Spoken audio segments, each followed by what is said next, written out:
Class 12-এর ছাত্রছাত্রীদের physics ক্লাসরুমে স্বাগত জানাই। আগের ক্লাসে আমরা তড়িৎ আধান সম্পর্কীয় একদম প্রাথমিক যে ধারণাগুলো হয় সেগুলো শুরু করেছিলাম। তো মেনলি আমাদের চ্যাপ্টারটা যেটা ছিল সেটা হচ্ছে কুলম্বের সূত্র এবং তড়িৎ ক্ষেত্র চ্যাপ্টার। তো আজকে আমরা মূল চ্যাপ্টারে প্রবেশ করব। তো আমি শান্তনু স্যার আজকে শুরু করছি কুলম্বের সূত্র এবং তড়িৎ ক্ষেত্র চ্যাপ্টারের মেন অংশটা। তো দেখে নি চলো কুলম্বের সূত্র কি বলছে। Coulomb's law. তো অ্যাকচুয়ালি এটা কুলম্বের বলের সূত্র। তো আমরা এর আগে যে বল পড়েছি মোটামুটি ক্লাস 11-এর শুরুতে তোমরা যে বলগুলো পড়েছো সেখানে দেখেছো যে সেই ফোর্সগুলো ছিল কন্ট্যাক্ট ফোর্স, মানে কোনো একটা বল যেখানে আমরা কোনো একটা বস্তুকে ধাক্কা দিচ্ছি, তার মানে কি না একটা বস্তুর সঙ্গে অন্য বস্তুর সংস্পর্শের ফলে একটা বল সৃষ্টি হচ্ছে। তো ক্লাস 11-এ আমরা আরেকটি চ্যাপ্টার পড়েছিলাম যে চ্যাপ্টারটির নাম ছিল মহাকর্ষ। তো সেখানে তোমরা দেখেছো যে দুটো আলাদা বস্তু আলাদা ভরের যদি হয় তাদের মধ্যে একটি মহাকর্ষ বল কাজ করে। তো সেখানে দেখেছো সেখানে কোনো কিন্তু কন্ট্যাক্টের ব্যাপার ছিল না, কোনো স্পর্শর ব্যাপার ছিল না, সেখানে দুটো বস্তু তারা পরস্পরের থেকে দূরে থাকছিল তবু তাদের মধ্যে একটি আকর্ষণ বল কাজ করছিল। তো এখানে আমরা চার্জের ধারণা তোমরা আগে যে ক্লাসটা হয়েছে সেখানে তোমরা পেয়েছো। তো এখানে দেখো এখানে কি বলছে কুলম্বসের সূত্রতে বলা হচ্ছে যে যদি দুটি বিন্দু আধান থাকে, দুটি বিন্দু আধান একটির মান Q1 অপরটির মান Q2 যদি হয় এবং তারা যদি পরস্পরের থেকে r দূরত্বে অবস্থান করে, পরস্পরের থেকে দূরত্ব যদি r হয়, তবে কুলম্বের সূত্র কি বলছে এদের মধ্যে কার্যকরী আকর্ষণ বা বিকর্ষণ বল যাই হোক না কেন, কার্যকরী যে বল সেটা কি হবে না এই দুটো আধানের গুণফলের সঙ্গে সমানুপাতিক হবে। Q1 এবং Q2 দুটো আধান তাদের গুণফলের সঙ্গে এদের মধ্যে কার্যকরী বল সমানুপাতিক হবে এবং এদের মধ্যে যে দূরত্ব রয়েছে সেই দূরত্বের বর্গের ব্যস্তানুপাতিক হবে। তো এইটা হচ্ছে মেন কুলম্বের সূত্র। তবে সূত্রটা কিন্তু এখানেই শেষ নয়। অনেক সময় দেখবে যে বইতে যে কুলম্বের সূত্রে যে দুটি আধান নেওয়া হয় সেখানে দেখবে যে আধানগুলিকে এইরকম দুটো গোলক আকারে দেখানো হয়, দুটো গোলক, তাদের যে সংযোজী সরলরেখা সেটাকে আর বলে লেখা হয়। তো কুলম্ব যে কনসিডারেশনগুলো দিয়েছিল সেখানে কুলম্ব বলে গিয়েছিলেন যে আধানগুলি কিন্তু বিন্দু আধান হতে হবে, মানে আধানগুলি যদি একটু বড় সাইজের আধান হয় সেক্ষেত্রে কিন্তু এই লটা কার্যকরী নয়। তো প্রধান কথা হচ্ছে যে আধানগুলো আমরা নিয়ে এখানে কাজ করব সেই আধানগুলো যেন বিন্দু আধান হয়, অর্থাৎ খুব ক্ষুদ্র আধান হতে হবে এবং এদের যে সংযোজক সরলরেখা সেই রেখাটা যেন মিনিমাম ডিস্টেন্সে থাকে, মানে এমন না যে আমি যেখান থেকে খুশি একটা দূরত্ব নিয়ে নিলাম সেই দূরত্বটাই আর হয়ে গেল, ব্যাপারটা কিন্তু এরকমটা নয়। এদের মধ্যে কার্যকরী যে মিনিমাম দূরত্ব, সর্বনিম্ন যে দূরত্বটা হচ্ছে সেই দূরত্বটা হচ্ছে এদের মধ্যে দূরত্ব। তো যদি আমরা বিন্দু ভরগুলোকেই গোলকের আকারে চিন্তা করি, তোমাদের বইতে যে গোলকগুলোর ছবি দেওয়া রয়েছে এই গোলকগুলোর মানে এমন ভাবার কোনো কারণ নেই যে গোলকগুলো অনেক একটা ফুটবলের সাইজের গোলক, এরকম কিন্তু নয়। বিন্দু ভরগুলোকেই এরকম গোলকের সাইজে কল্পনা করা হয়েছে এবং এদের কেন্দ্র সংযোজী যে সরলরেখা তার দূরত্বটা হচ্ছে r। মানে আমি যদি ভাবি যে এই গোলকের মাঝে উপরে কোনো একটা বিন্দু নিলাম আর এই গোলকের উপরে কোনো একটা বিন্দু নিলাম, তাদের মধ্যে দূরত্বটা r, ব্যাপারটা কিন্তু এরকমটা না, একদম কেন্দ্র, এদের যে ভরকেন্দ্র যেখানে অবস্থান করছে সেই ভরকেন্দ্র দুটির মধ্যে যে দূরত্ব সেই দূরত্বটাকে আমরা বলছি কিন্তু r। তাহলে কুলম্বের সূত্র কি বলল, F সমানুপাতিক দুটো আধানের গুণফলের সঙ্গে F সমানুপাতিক এদের দূরত্বের বর্গের ব্যস্তানুপাতিক হিসাবে। বেশ, তো আমরা এবার জানি যে যখন কোনো একটা জিনিসকে, কোনো একটা রাশিকে যখন ইকুয়াল লিখতে হয় তখন এই সমানুপাতিক চিহ্নগুলো উঠিয়ে দিয়ে একটা কনস্ট্যান্ট অ্যাড করতে হয়। তো তাহলে এখানে দেখে নেওয়া যাক যে ফোর্সকে আমরা তাহলে কীভাবে লিখতে পারি। লিখতে পারছি ফোর্স ইকুয়াল একটা constant Q1 Q2 by r²। তো এখানে এই যে কেটা লেখা হলো এটা হচ্ছে তড়িৎ আকর্ষণ বলের ধ্রুবক। সিজিএস পদ্ধতিতে দেখে নেওয়া হবে যে এই কে এর মান 1 হয় যদি আমরা বায়ু মাধ্যমে কাজ করি। বায়ু মাধ্যম হতে পারে বা শূন্য মাধ্যম হতে পারে, যেখানেই হোক না কেন সেখানে কিন্তু কে এর মান 1 হয়। বেশিরভাগ ক্ষেত্রেই আমরা এটাকে ফ্রি স্পেস লিখে থাকি, আর তোমরা এয়ার মিডিয়ামেও কিন্তু কে এর মান 1 হিসেবেই লিখতে পারো। পুরোটাই আমি বললাম সিজিএস পদ্ধতির জন্য। এবার চলে আসি এসআই পদ্ধতির জন্য। এসআই পদ্ধতিতে সেখানে কিন্তু কে লেখা হবে না, কে এর বদলে সেখানে কি লেখা হবে দেখো, কে এর বদলে সেখানে লেখা হবে 1/4 এপসাইলন নট। এই চিহ্নটাকে বলা হচ্ছে এপসাইলন নট। নট কথার অর্থ হচ্ছে এখানে ফ্রি স্পেসের জন্য আমরা কিন্তু এই নট বা জিরো এই চিহ্নটা ব্যবহার করে থাকি। এপসাইলন নট বা এপসাইলন এর মানে হচ্ছে পারমিটিভিটি, পারমিটিভিটি অর্থাৎ তড়িৎ ভেদ্যতা। তো আমরা এক্ষুনি এটা নিয়ে খুব ডিটেলস আলোচনা করব না, কারণ আমরা অন্য এর পরে যে ক্লাসগুলো হবে সেখানে এই পারমিটিভিটি বা রিলেটিভ পারমিটিভিটি এটা নিয়ে আমরা ক্লাস করাবো। তো সেই কারণে আমরা এটা এখনই খুব ডিটেলসে যাচ্ছি না। শুধু জেনে রাখো যে এসআই পদ্ধতি যদি হয়, এসআই পদ্ধতিতে আমরা কে যেখানে লিখেছি, কনস্ট্যান্ট যেটা লিখেছি, সেই কনস্ট্যান্টের জায়গায় আমরা 1/4 এপসাইলন নট এটা ব্যবহার করব। আচ্ছা, তার সঙ্গে এটাও জানিয়ে রাখি যে এপসাইলন নট এটার একটা ভ্যালু রয়েছে, এটার ভ্যালু হয়েছে 8.854 × 10⁻⁻12। আর পুরো যেটা পেলে 1/4 এপসাইলন নট এটার ভ্যালু হচ্ছে 9 × 10⁹। তো এগুলো আমরা যেটা বললাম যে আমরা পরের যে ক্লাস হবে সেখানে খুব ডিটেলস আলোচনা করব, এগুলোর একক নিয়ে সেখানে আমরা কথা বলবো। তো এখানে আপাতত এই মানগুলো জাস্ট তোমাদের জানিয়ে রাখলাম যে এই মানগুলো এরকম টাইপের হয়। আচ্ছা, তো তোমরা তাহলে এখান থেকে যেটা শিখলে যে কুলম্ব ফোর্স ল শিখলে, একটা কুলম্ব বল শিখলে। তো এবারে যেহেতু এটা একটা বল, তো তাহলে নিশ্চয়ই এটা একটা ভেক্টর রাশি। তো তাহলে আমরা যেটা করব, কুলম্ব ফোর্সকে ভেক্টর রিপ্রেজেন্টেশন দিয়ে আমরা দেখানোর চেষ্টা করব। সো আমাদের নেক্সট টপিক যেটা হচ্ছে vector representation of Coulomb's law. তাহলে কুলম্বস ল এর ভেক্টর রিপ্রেজেন্টেশন।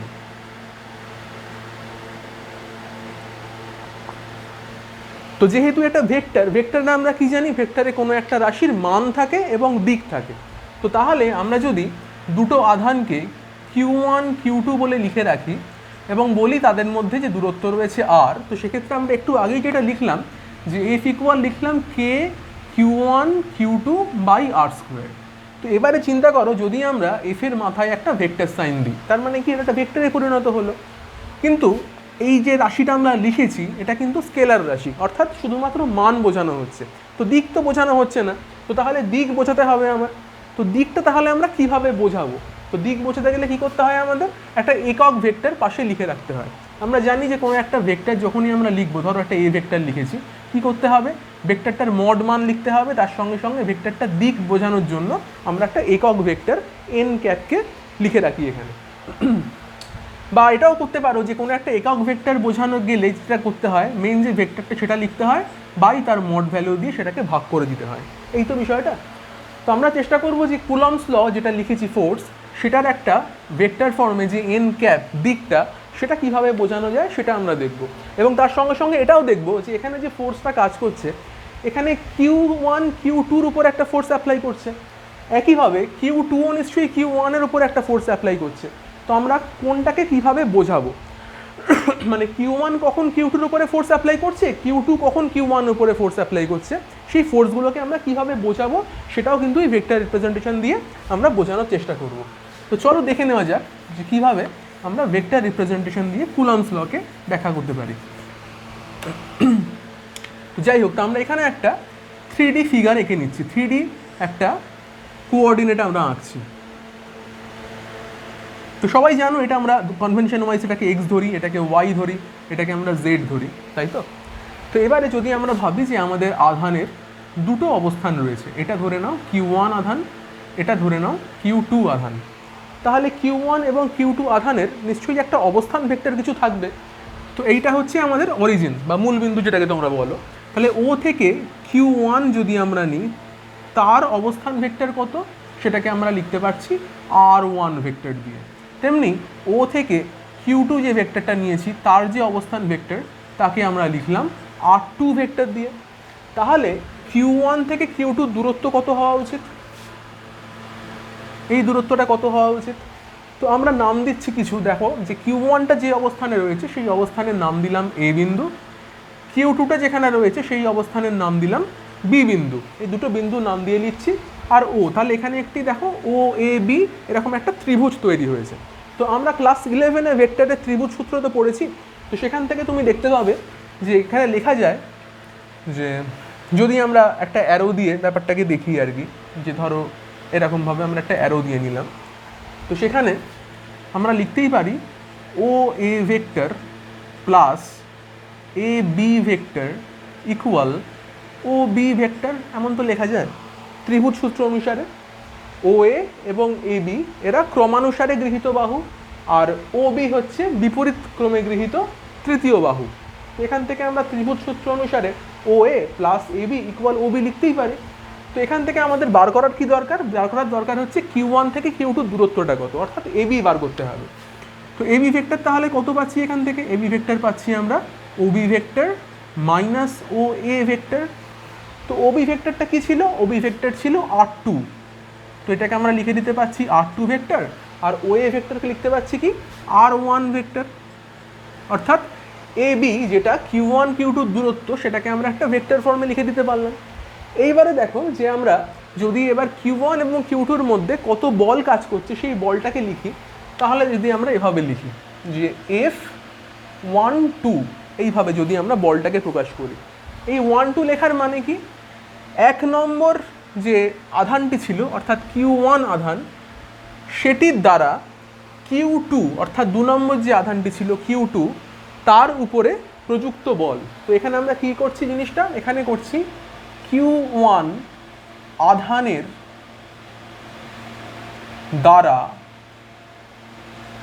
Q2 আধানের ওপর প্রযুক্ত বল, সেটাকে ধরো আমরা লিখছি F12 বলে।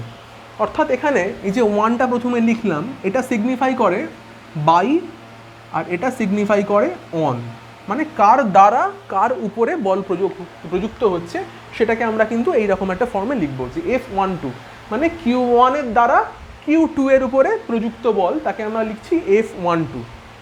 আচ্ছা, তো এখানে তো নিশ্চয়ই আমরা এটাকে ভেক্টর ফর্মেই লিখবো, ভেক্টর রিপ্রেজেন্টেশন যখন করছি, তার মানে কি মাথায় একটা ভেক্টর সাইন আমাদের দিতে হবে এখানে।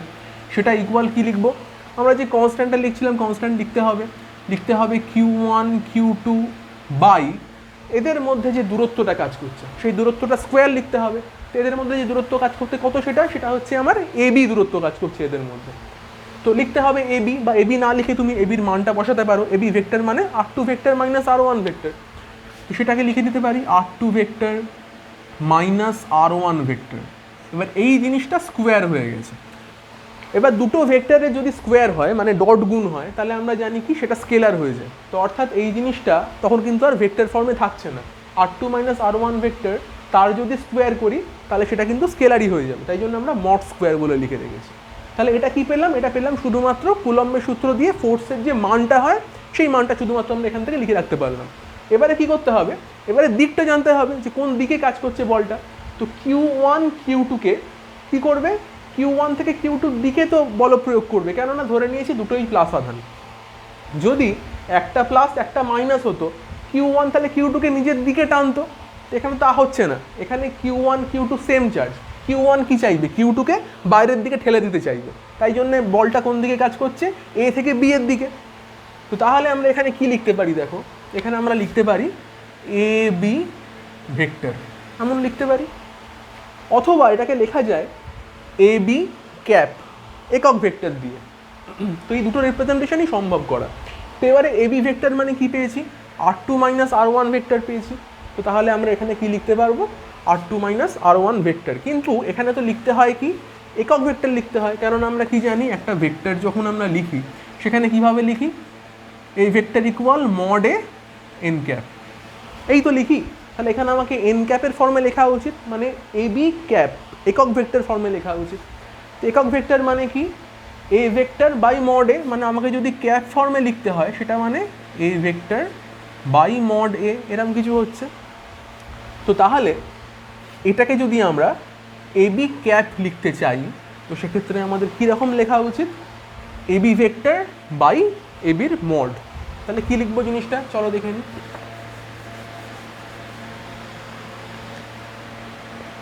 কে Q one Q two by R2 minus R1 তার mod square AB vector by mod A. AB vector কী ছিল? এবি ভেক্টর ছিল এটা, R2 মাইনাস R1 ভেক্টর ফর্মে বাই মড অফ এটা, mod of R2 minus R1। তো এবার তাহলে নিচে দেখো, এখানেও মড R2 মাইনাস R1, এখানেও মড R2 মাইনাস R1, তাহলে এই দুটো গুণ করলে কি হচ্ছে? কিউব হয়ে যাচ্ছে। তো যদি এই দুটোকে তোমরা গুণ করো তাহলে কি পাবো জিনিসটা? এই জায়গাটায় হয়ে যাচ্ছে আমার কিউব।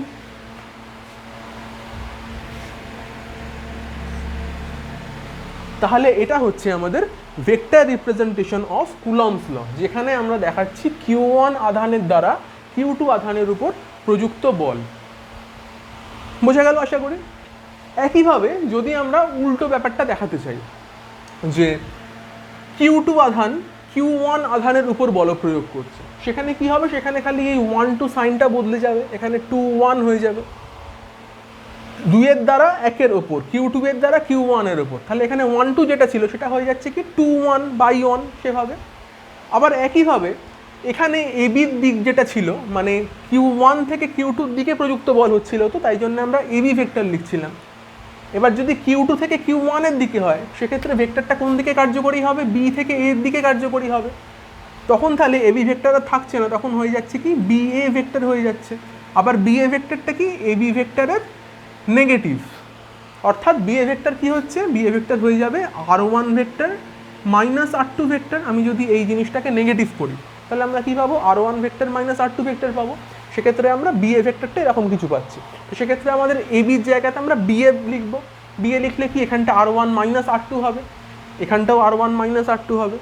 তো আশা করি বোঝা যাচ্ছে বিষয়গুলো আর কি। এটা ছাড়াও লেখার আর একটা উপায় রয়েছে, কীরকম সেটা আর একটু দেখিয়ে দিই আর কি। আশা করি তোমরা এটা বুঝতে পেরেছো। আচ্ছা, লেখার আরেকটা যে কায়দা সেটা কি দেখো, তো সেটা হচ্ছে দেখো, এই যে এবি ক্যাপ লিখলাম না, এই এবি ক্যাপের বদলে আমরা এখানে কি লিখতে পারি? R2 minus R1 vector by আমরা লিখছিলাম যে R2 মাইনাস R1 এর মড, সেরকম লিখছিলাম। তো আপাতত আমরা সেটা না লিখে কি লিখবো দেখো, এবি ক্যাপ যেটা, সেটাকে আবার লেখা যায়, এখানে এবি ভেক্টর কি ছিল? R2 vector minus R1 vector.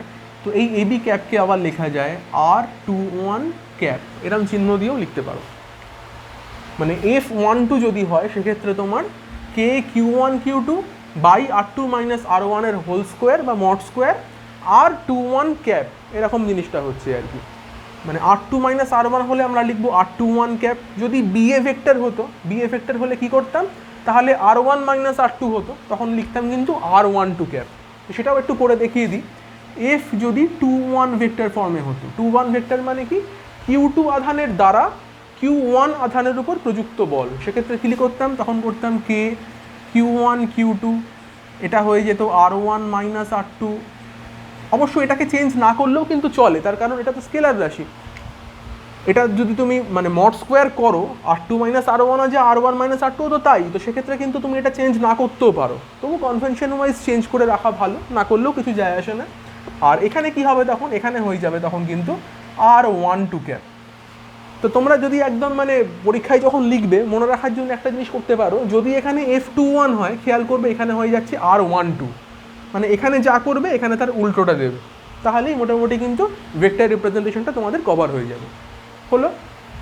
বেশ, তাহলে আশা করি কপি করে নিয়েছো। আমি তাহলে কিন্তু মুছে দিলাম জিনিসটা।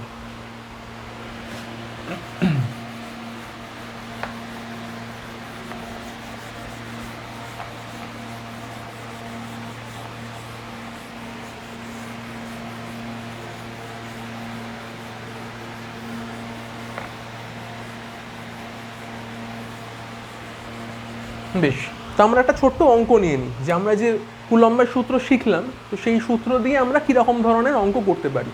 তো চলো একটা ছোট্ট অঙ্ক নিয়ে নেওয়া যাক। ধরো বলেছে দুটি আধানের অনুপাত 2:3, দুটো আধান দিয়েছে যার অনুপাত বলেছে 2:3।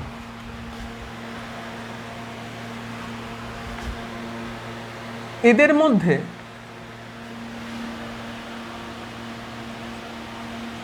দূরত্ব ধরো বলে দিয়েছে 10 সেন্টিমিটার এবং কার্যকরী বল অর্থাৎ তড়িৎাকর্ষণ বল যেটা, সেই বলটা হচ্ছে ধরো তোমায় বলে দিয়েছে 81 ডাইন। কি করতে হবে? বার করতে হবে আধান দুটির মান নির্ণয় করো। এইরকম ধরো একটা কোশ্চেন দিয়েছে। আমরা যে ফর্মুলাটা শিখলাম জাস্ট সেই ফর্মুলাটা দিয়েই আমরা কিন্তু করতে পেরে যাবো এরকম ধরনের অঙ্ক যদি আসে। তো কি দিয়েছে এখানে? দুটো আধানের অনুপাত দিয়েছে 2:3। তাহলে আমরা দুটো আধান ধরে নেব, যে একটি আধান 2q, অপর আধানটি তাহলে 3q হবে। অনুপাত তো 2:3, তাহলে একটা যদি আধান হয় 2q, অন্য আধানটা কত হবে? 3q হবে। এদের মধ্যে কার্যকরী বল দিয়ে দিয়েছে, দূরত্ব দিয়ে দিয়েছে, তাহলে তো আমাদের ফর্মুলায় সবই আমরা পেয়ে গেছি। এবার দেখতে হবে যে এককগুলো কী আছে। দেখো এককগুলো কিন্তু এখানে সিজিএস একক দিয়েছে, ডাইন দিয়েছে, সেন্টিমিটার দিয়েছে, এগুলো সিজিএস একক, তাই জন্য আমরা সিজিএস পদ্ধতিতে করব। ফর্মুলা কি? কুলম্বের সূত্র বলছে F = K Q1 Q2 by একটা দূরত্বের স্কোয়ার। এই তো কুলম্বের সূত্র। তো সিজিএস পদ্ধতিতে কে এর ভ্যালু কত হয়? আমরা বললাম 1 হয়। এখানে কোনো মাধ্যম বলে দেয়নি, মানে এটা বায়ু মাধ্যম। আপাতত মাধ্যম ছাড়াই বায়ু মাধ্যম ধরেই আমরা অঙ্কগুলো করব। নেক্সট ক্লাসে আমরা পরাবিদ্যুৎ যখন পড়বো সেখানে আমরা মাধ্যম ধরে আস্তে আস্তে কিছু অঙ্ক তখন দেখাবো। আচ্ছা, সিজিএস পদ্ধতিতে কি হচ্ছে? কে এর মান হয়ে যাচ্ছে 1, Q1 কত? ফার্স্ট চার্জটা ছিল ধরে নিয়েছিলাম 2q, তাহলে প্রথম চার্জ হচ্ছে 2q, দ্বিতীয় চার্জ হচ্ছে কত? 3q। এদের মধ্যে দূরত্ব কত বলেছে? দূরত্ব বলে দিয়েছিল 10 সেন্টিমিটার, তাহলে 10-এর স্কোয়ার করলাম। আর ফোর্সটা আমার বলে দিয়েছিল কত? ফোর্স বলে দিয়েছিল 81 ডাইন। তাহলে ফোর্সের জায়গায় যদি 81 বসিয়ে দিই, এখান থেকে কত পাচ্ছি? 6q²/100। এই হলো। তাহলে এখান থেকে আমরা q² কত পাচ্ছি? q² পাচ্ছি 8100/6, এরকম কিছু পাচ্ছি। তাহলে এখান থেকে আমরা কিউ এর মান বার করতে পারি। পুরো জিনিসটাকে আমরা যদি রুট করে দিই 8100/6, তাহলে কত পাবো? দেখো এখান থেকে আমরা পাচ্ছি 8100 রুট করলে তোমার আসবে হচ্ছে 90, তাহলে 90/√6 এই এলো আমার কিউবের মান। এটা তোমরা ক্যালকুলেটারে করে দেখতে পাবে 90/√6 করলে কত হয়, সেই মানটা তোমরা পাবে। এবার আমাদের কি চেয়েছিল হচ্ছে আধান দুটির মান নির্ণয় করো। তো আধান দুটি কী কী ছিল? একটা আধান ছিল 2q, একটা আধান ছিল 3q। তাহলে এই দুটো আধানের মান নির্ণয় করতে হবে। তাহলে আধান দুটি কী কী হবে?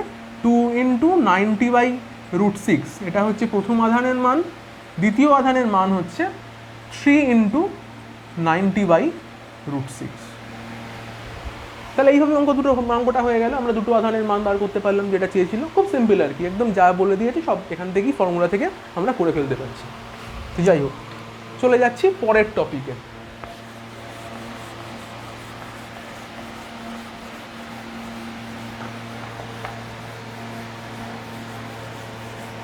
তো আমরা এতক্ষণ ধরে দুটো মাত্র আধান নিয়ে কাজ করছিলাম। তো যদি আমাদের 2-এর বেশি সংখ্যক আধান দিয়ে দেয়, তো সেক্ষেত্রে কার্যকরী বল কেমন হবে? চলো সেইটা আমরা এবার দেখি। তো এটা হচ্ছে সুপারপজিশন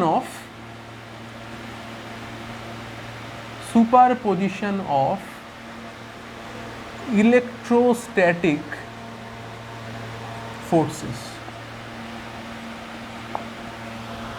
মানে এবারে দুটোর বদলে যদি 3টে বা 4টে আধান থাকে, তখন আমরা কিভাবে টোটাল সিস্টেমের ফোর্সটাকে বার করতে পারি সেই জিনিসটা আমরা একটু চট করে দেখে নেব।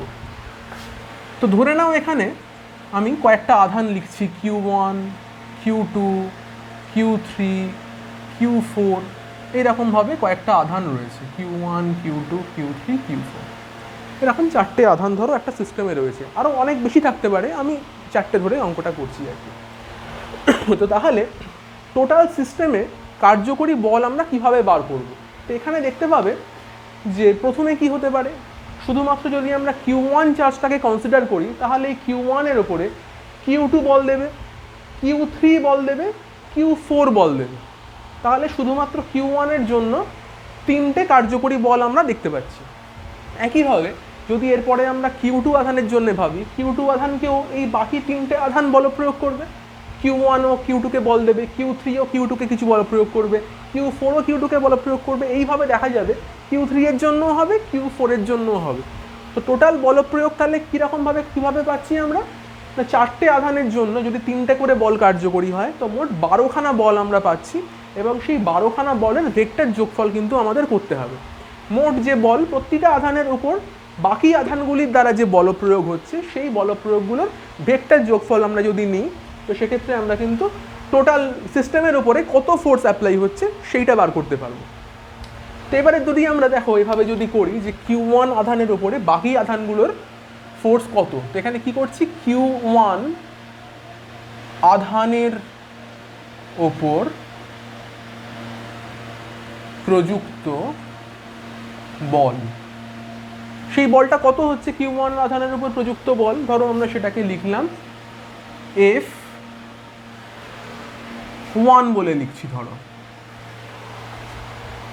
তো বেসিক্যালি তো এটা F1 লেখা যাবে না, কারণ আমরা যে সিস্টেমগুলো মানে শেখালাম একটু আগেই, যেখানে লিখছিলাম কি প্রথমটাকে F12 লিখছিলাম, বা ধরো আমি এটাকে যদি Fxy লিখি, তাহলে xy মানে কি বাই এক্স অন ওয়াই, মানে এক্স দ্বারা ওয়াই এর উপর প্রযুক্ত বল, এইভাবে তো ব্যাপারটাকে লিখছিলাম। তাহলে এটাকে যদি আমাদের লিখতে হয়, আমি এটাকে ধরো F বলেই লিখছি। তো F ইকুয়াল তাহলে কি লেখা উচিত, F ইকুয়াল লেখা উচিত F21 plus F31 plus F41, এমন লেখা উচিত। Q2 বল দ্বারা Q1 বলের উপর প্রযুক্ত বলকে আমরা লিখলাম F21, Q3 আধানের দ্বারা Q1 আধানের উপর প্রযুক্ত বলকে আমরা কি লিখছি F31, Q4 আধানের দ্বারা Q1 আধানের উপর প্রযুক্ত বলকে আমরা লিখছি F41, এইভাবে। এবং প্রত্যেকটার কিন্তু ভেক্টর যোগফল আমরা নেব, মানে এমন না যে স্কেলার যোগগুলো নিয়ে নিলাম, নিয়ে একটা ফোর্স ভেক্টর হয়ে গেল, এমন না। তো এখানে যে এফটা পেলাম সেটা হচ্ছে পুরোটাই Q1 আধানের উপরে। একইভাবে আমরা Q2 আধানের জন্য এরকম লিখতে পারি, Q4 আধানের জন্যও লিখতে পারি। তো আমি আরেকটা জাস্ট লিখে দেখাবো, যদি আমরা এবারে Q2 এর জন্য করি, Q2 আমি আর লিখছি না, Q2 আধানের উপরে প্রযুক্ত বল, সেটাকে যদি আমি আবার একটা F দিয়ে দেখাই, নিশ্চয়ই এই এফটা এক না, আমি ধরো এটাকে লিখে দিলাম তাহলে Fq1, এটাকে লিখে দিলাম Fq2, যাতে তোমাদের বুঝতে সুবিধে হয়। তো সেটা কি হবে তাহলে, সেখানে হওয়া উচিত F ভেক্টর কে কাকে দিচ্ছে, Q1 Q2কে ফোর্স দিচ্ছে, তাহলে এখানে লেখা উচিত 1 2 প্লাস, আশা করি নিজেরা বুঝতে পারছো এবার কি হবে, নিজেরা লেখো তাহলে কি হওয়া উচিত, F32 হওয়া উচিত, Q3 Q2কে দিচ্ছে। তো নেক্সট কি হচ্ছে, 4 দিচ্ছে 2কে, Q4 Q2কে, তাহলে এরকম লিখছি। তাহলে আশা করি বাকিগুলো লিখতে পারবে নিজেরা, Q3 এর জন্য কী হবে, Q4 এর জন্য কী হবে, নিজেরা লিখতে পারবে। তো সেগুলো আমি আর লিখলাম না, আশা করি বুঝতে পেরে গেছো কীভাবে হবে। তো দেখো এখানে 4টে সিস্টেমের চার্জ ছিল, মানে টোটাল সিস্টেমে 4টে চার্জ, তাই জন্য আমরা কিন্তু লিখতেই পারি আমাদের টোটাল 12খানা এরকম ফোর্স লিখতে হবে। তো যদি এমন হয় যে সিস্টেমে আমার 4টের বদলে যদি 100খানা চার্জ থাকে, তো তাহলে কি আমাদের বসে বসে এরকমভাবে মানে লেখা সম্ভব 4টে করে এরকমভাবে, বা যদি 100খানা চার্জ থাকে তো 4টে করে তো হবে না, মানে টোটাল তোমার 99খানা করে করে হবে জিনিসটা আর কি। তোমাকে এরকম প্রত্যেকবার মানে 100 বার তোমায় 99খানা ফোর্সের যোগফল লিখতে হবে, তো সেটা তো সম্ভব না। তো সেই জন্য আমরা কী করব, এটার একটা শর্ট ফর্ম রয়েছে, সেই শর্ট ফর্মটা আমরা লেখার চেষ্টা করব সামেশন ফর্মেশনের দিয়ে। আশা করি তোমরা সামেশন ফর্মেশন জানো কীভাবে সামেশন ব্যাপারটা হয়। সামেশন মানে কি, ধরো একটা জিনিসকে এরমভাবে সামেশন চিহ্ন দিয়ে ধরো Fi লেখা হলো, সেখানে আমরা বললাম I1 2 3, এটাকে বলে সামেশন ফর্ম। এখানে কি লেখা হয়, এটার মানে যে এই আইটা হচ্ছে এখানে রানিং ইন্ডেক্স, মানে আই রান করছে 1 থেকে 3 অবধি, অর্থাৎ F1 হবে একবার, F2 হবে একবার, F3 হবে একবার, প্রত্যেকটা জিনিস সাম হচ্ছে, যোগ হয়ে যাচ্ছে আর কি। তো এটাকে বলে রানিং ইন্ডেক্স। আর একটা জিনিস শেখাই, সেটা হচ্ছে যে ডামি ইন্ডেক্সও একটা ব্যাপার হয়। ডামি ইন্ডেক্স কেমন না, যদি এখানে আমি আরেকটা সামেশন চিহ্ন নিয়ে এখানে ধরো লিখলাম J1 2 3, তো সেখানে কি হবে, এখানে Fi এর সঙ্গে এখানে Fj-কেও তাহলে আমাদের মেনশন করতে হবে। তো কীরকম ব্যাপারটা সেটা একবার দেখে নিই।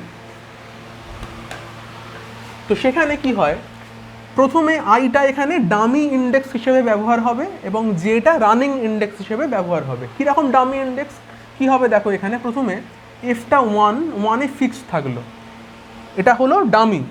আর যেটা রান করছে, অর্থাৎ আমরা প্রথমে কি লিখব, জে কে 1 লিখলাম, মানে এখানে এফ আই জে, তাহলে এখানে 1 আই হলো 1, জেও হলো 1, এই প্রথমটা ফলো করে। তারপরে এফটা 1ই থেকে গেল, যেটা বদলে হয়ে গেল 2। তারপরে কি হলো, এফটা 1 থেকে গেল, যেটা হয়ে গেল 3।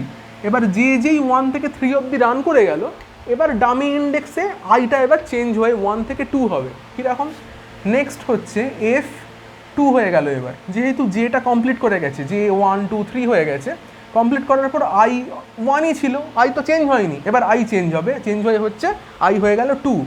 যে আবার 1 থেকে শুরু করবে, কি হবে, এবার এখানে 2টা হয়ে গেছে ডামি, মানে আই এর যে 2 সেটা ডামি, সেটা চলবে, যে রান করছে।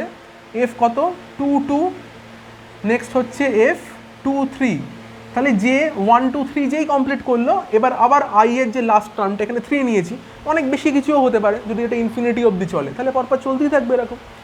আচ্ছা, তাহলে কি হচ্ছে, এফ 3 1, এফ 3 2, এফ 3 3, এইরকমভাবে বিষয়টা চলবে।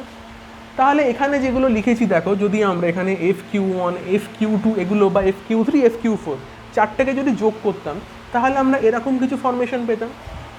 তো এখানে দেখো আমরা 3টে জিনিসের জন্য করেছি, তো যেটাকে আমরা যদি 4টের জন্য করে দিই, এখানে যেমন 4টে চার্ট ছিল, তাহলে আমাদের এই জিনিসটাকে 4টের জন্য করা উচিত।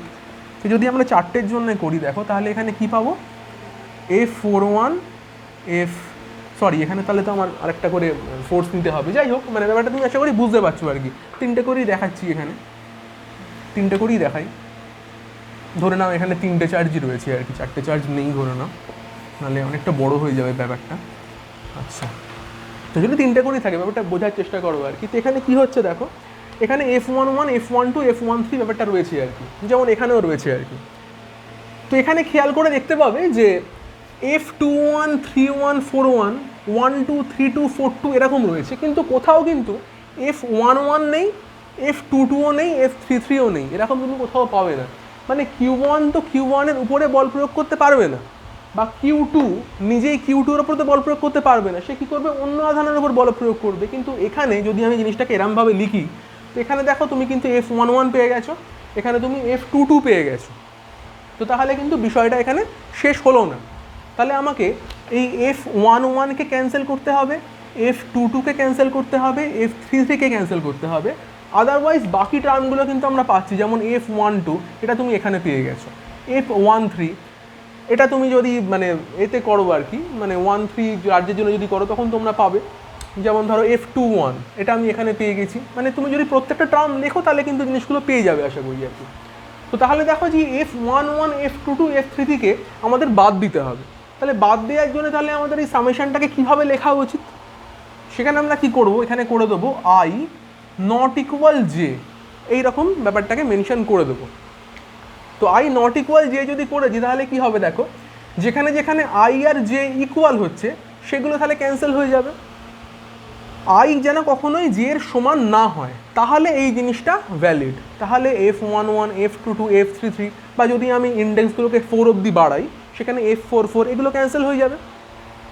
তো এই হচ্ছে আমাদের মূল বিষয়টা, যে আমাদের তাহলে সুপারপোজিশন অফ ইলেকট্রোস্ট্যাটিক ফোর্স যখন আমরা করব, তখন পুরো সিস্টেমের চার্জগুলোকে, ফোর্সগুলোকে যখন লিখব, তখন কিন্তু আমরা এই রকম একটা নোটেশন ব্যবহার করব, এবং সেখানে যতগুলো ফোর্স থাকবে আমরা রানিং ইন্ডেক্স এবং ডামি ইন্ডেক্স দুটোকেই 1 থেকে স্টার্ট করে সেই নাম্বার অবধি ফোর্সের ভ্যালু কিন্তু আমরা লিখব।